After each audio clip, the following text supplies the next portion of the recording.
And this is Last Chance Surgery. Tonight... Her name is Georgie. I got her from Pituitary Wales Hospital. Shannon is only 9, but has had 15 brain operations. Every day is special, and every moment with her is special. Now, little Shannon needs Dr. Charlie Teo to save her life again. You either accept death now or you offer her a last chance of surgery. Kimberly got the operation to keep her alive. Put it this way, if she got the flu, she wouldn't last a week.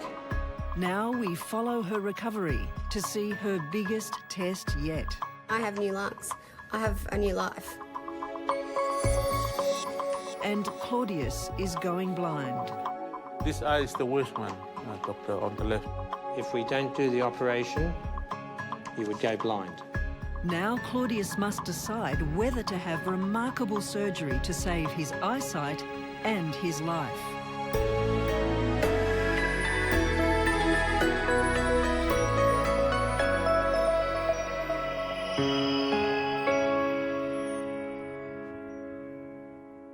Shannon is an outgoing little 9-year-old. She loves her teddy bears. Her name is Georgie. I got her from Pituitary Wales Hospital. Almost as much as her rugby league team.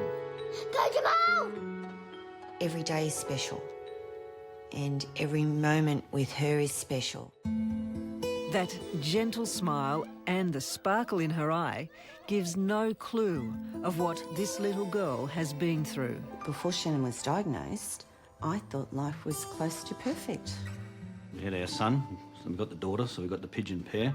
Yeah, and we were both delighted and thought, how good can life be? Shannon has had 15 brain operations and chemotherapy so intense it caused her to go deaf. It began when Shannon was just 3. She was diagnosed with rare malignant brain tumours. Never in your wildest dreams could you imagine something so awful happening to one of your children. Shannon has a rare childhood cancer called Ependymoma. Tumours that keep coming back even after chemotherapy and surgery. The surgeon that she had at the time wasn't trying to remove all of the tumour because, in his opinion anyway, it couldn't be removed. And we were basically told to take her home and enjoy her for 6 months. I went into shock. I remember putting my face in my hands and just rocking back and forth and saying, this can't be happening, this can't be happening. It couldn't be happening to her, no way. No. It was just like you're in a movie and you just, it's going to finish in a couple of minutes and go away. But it didn't. But like any parents, Danielle and Colin wouldn't give up. When it's your own child, you have to keep looking, you have to keep going. And we were prepared to do whatever it took to save her life. So they went to Dr. Charlie Teo. Her last chance at life was certainly surgery then. We were told that it was inoperable. You couldn't get it out. And Charlie said, I can get this out. He said it might take 2 surgeries, but I can get it out, and I'm very confident that I can get it out. And he did what he could to get them out, over and over again. If anyone is going to die, and die rapidly, it should have been Shannon. And she really should have died probably within about 1 year or 2 years of diagnosis. In 6 years, Shannon has had 10 operations with Dr. Teo. He has removed more than 50 tumours. But now the news her parents always dread. There are new tumours. So tiny Shannon needs Dr. Teo to work his magic. Yet again. Operation number 16. Now, you know, tomorrow we're going to go and see Charlie, okay? You know he's going to talk about the surgery. Yeah, I know. Just like Charlie, I'll give you lots of kisses. Yeah. Now I'm not going to bed. This is our last hope. We've got nothing else up our sleeve. For 12 months, Kimberly had been waiting for new lungs. When we go shopping, somebody has to push me in a wheelchair because I can't walk that far. I struggle to walk to the letterbox. I struggle showering myself. My husband has to wash my hair. I can't do the washing. I can't cook dinner. Just the standing up, the effort is just too much. 80% of her lungs didn't work because of a genetic condition, cystic fibrosis. To stay alive, Kimberly was relying on constant oxygen.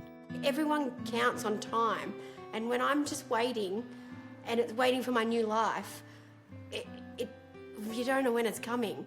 And I hang on for this magic day when this phone rings, and it just, when is it coming? When?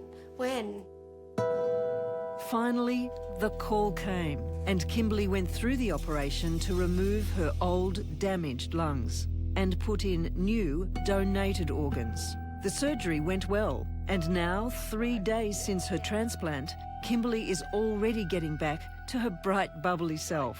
Just feels so surreal, doesn't it? Yeah. I think it'll take a while to sink in. You didn't believe that this was going to happen. No. I know. I didn't think that Last time I saw you, I know you were thinking, it's not going to happen. It's never going to happen. Yeah. Yeah. Oh, yeah. Yeah. But somebody made a very good decision, Yeah.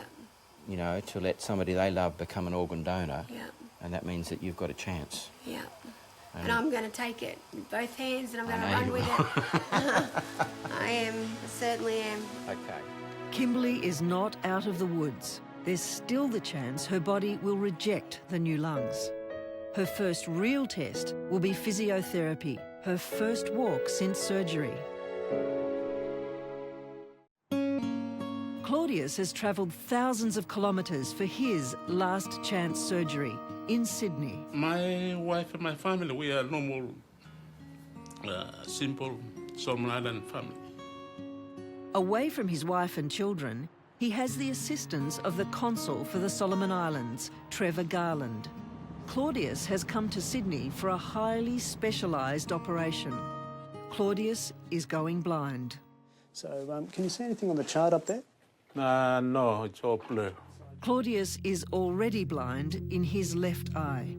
This eye is the worst one, doctor, on the left. His right eye will also become useless without surgery.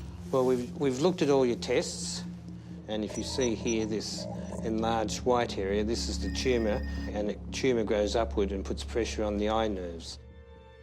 Here you can see the pituitary gland at the bottom of the brain, and that's the one where the growth is occurring on. So you understand the reason for doing the surgery. If we don't do the operation, you would go blind. But Claudius is about to learn it's not just his eyesight at risk. The tumour is in his pituitary gland, at the base of the brain. It will keep growing and Claudius will not survive. If left unchecked, he would have got complications of swelling in the fluid passages and he would lapse into a coma and die. But even the operation has its risks. Neurosurgeon Dr. Malcolm Pell wants to remove the tumour through the nose. An ENT specialist will clear the way, cutting into the back wall of the nose. Then Dr. Pell can remove it piece by piece. But in that tiny area at the base of the brain are many vital structures. Still a risk of bleeding, damage to major vessels, which could cause a stroke, damage to other nerves, which could cause other problems. And then there's the risk to Claudius's already damaged vision. With the vision, which is your major problem, there's a 50% chance of it getting better, but you have to be aware that it could get worse and the little vision you have may go. That happens in about 5%, all right? But if we don't do it, it'll go by itself, all right? So it's necessary to do. So with surgery, he could lose his sight. But without the surgery, he will go blind and lose his life. So Claudius has little choice. You know, there's no other way. There's no other way. St. Vincent and the treatment I'm in the process to do here is the only way for me.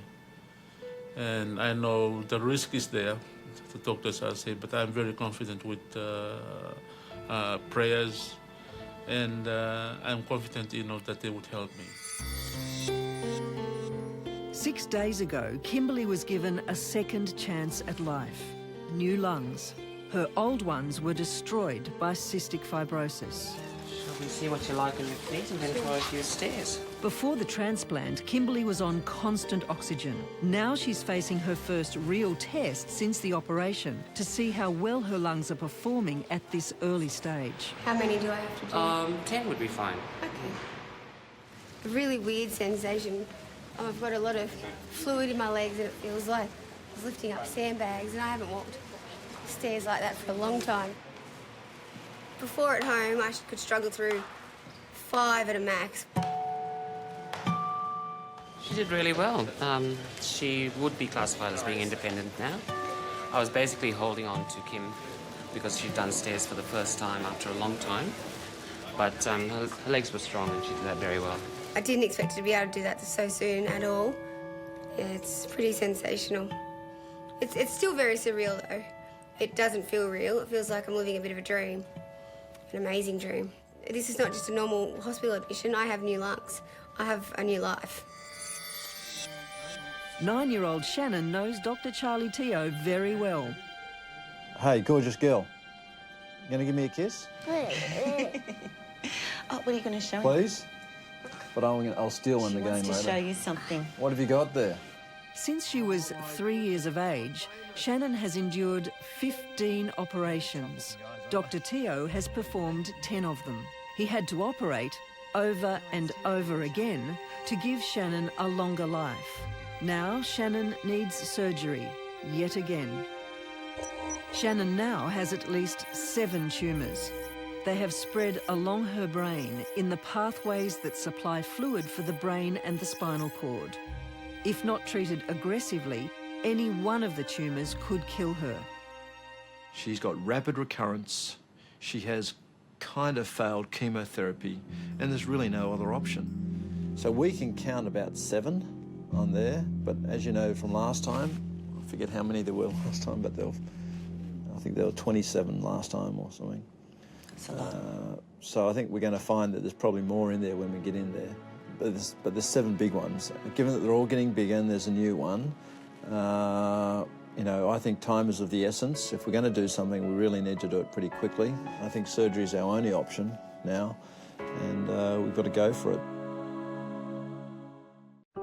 Claudius is going blind. He has come from the Solomon Islands with the assistance of Consul Trevor Garland to have a large pituitary tumour removed. The stakes are high. If he doesn't have the operation, the tumour will keep growing and he will die. This patient has a pituitary tumour. You can see the white area here, quite a large tumour, and he's almost blind. To take the tumour out through Claudius's nose, ENT specialist Dr. Richard Harvey first clears the path to the tumour. We're actually cutting away the normal sinus drainage pathways in order to get ourselves to where we want to go. This is really stuff that wasn't even contemplated only 10 years ago. As you can see here, we're coming right up to the tumour, and we're actually now sitting directly in front of the tumour. This area up here is actually our tumour mass there. It's a great picture now where we can see the carotid artery over here and the optic nerve. So this mound here is the carotid artery. It's one of the major vessels that heads into the brain. Up the top there's a white streak at about 1 o'clock now. That is the optic nerve. It's the nerve to the eye. All these structures are very, very close. And this little mound here is actually a little bit of tumour pooching through into this sinus. Shannon has already had 15 operations to remove tumours in her brain. But the one Dr. Charlie Teo is proposing now is by far the most difficult. This operation that I'm planning to do on Shannon is a little bit more unique than the other ones in that she has never had a tumour in the 4th ventricle. The ventricles contain fluid for the brain and spinal cord. And Shannon has tumours in both the 3rd and 4th ventricles. Dangerous territory.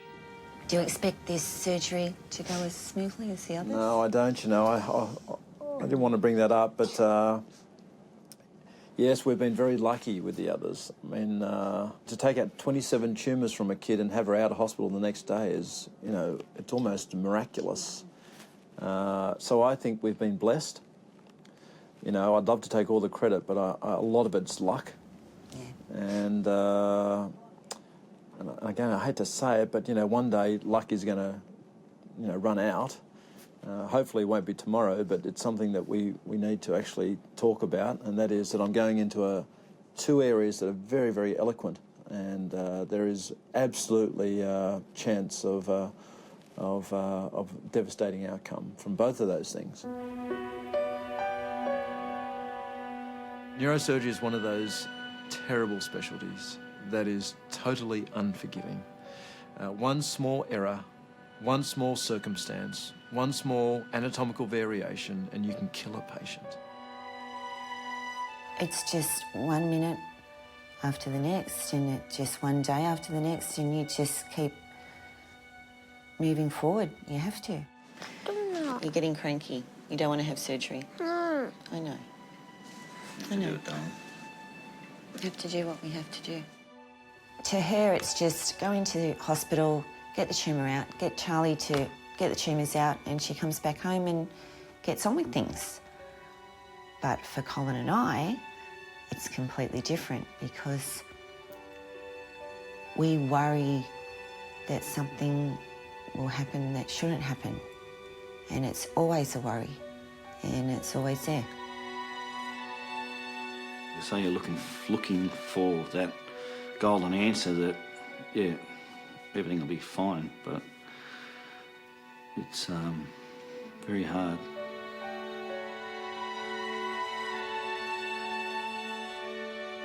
Okay, rightio. Get out of here. We'll see you tomorrow. All right. Thanks, Charlie. No worries, son. Good to see you. See you. Same old, same old. Good to see you again. Good to see you, but not so good to see you. Give us a kiss, come on. Come on.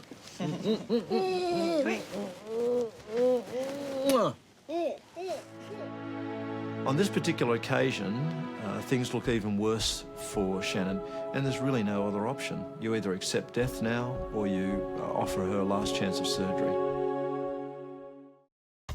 Claudius is halfway through an operation to get rid of a tumour that is sending him blind, and if it keeps growing, will kill him.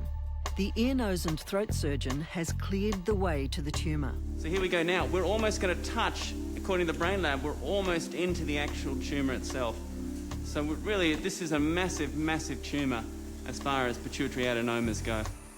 Now the neurosurgeon will start to get the tumour out through Claudius's nose. If you look now, this is tumour coming out. There's the curette now going into the tumour itself. So this tumour is so big, correct, Dr. Pell, that, I mean, it's very soft, this one. Very soft. Yeah, there should already be pressure off the optic nerves. The capsule of the tumour will still be there, but as long as it's collapsed down, the pressure's off the nerves. The last parts of the tumour are the trickiest, deep in Claudius's brain. You can damage the major vessels or the nerves, and the patient could have a stroke or go blind. And if you get a fluid leak, you can end up with a meningitis. Finally, the tumour is gone. What we're seeing is the empty tumour cavity. The bulk of the tumour has been removed. Dr. Pell is optimistic Claudius will at least get some of his eyesight back. And we'll know when he recovers from the anaesthetic whether there's been an improvement in his vision.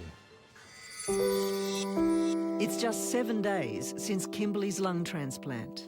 Good morning. Hi, Dr. Glanville. How are you feeling today? Good, really good, yeah. And tell me what you did yesterday. Yesterday we walked with the physio and I went up 2 flights of stairs, 10 stairs each. Excellent. So, and I haven't done that for I can't tell you how long, and it was a pretty cool feeling. Good. Yeah. I think we should remember that a week ago she was on oxygen 24 hours a day. She was virtually confined to a wheelchair. Everything that she did, from brushing her hair to getting changed, putting her clothes on, was a real struggle. And now she's beginning to see that she can exercise and do the regular things of everyday life without any problems at all. It's amazing how instantaneous it is, and it's just, now it's about getting your mind in the right spot. Exactly. Yeah. And this is only the beginning. Think of all the things you will do in the next year. It will get so much easier too. Yeah, it will. Yeah. It will. It's just taking the jump now and believing that I can do it. So how would you like to sleep at home? Oh, I'd love to sleep at home. Well, I think we can get you home today. That's wonderful news. Yeah. That's great. Her transplant, in effect, is just the beginning for the rest of her life. This is the most amazing feeling. I am beside myself and I am so ready to start the rest of our lives. I feel really goofy at the moment. This is so exciting. So exciting.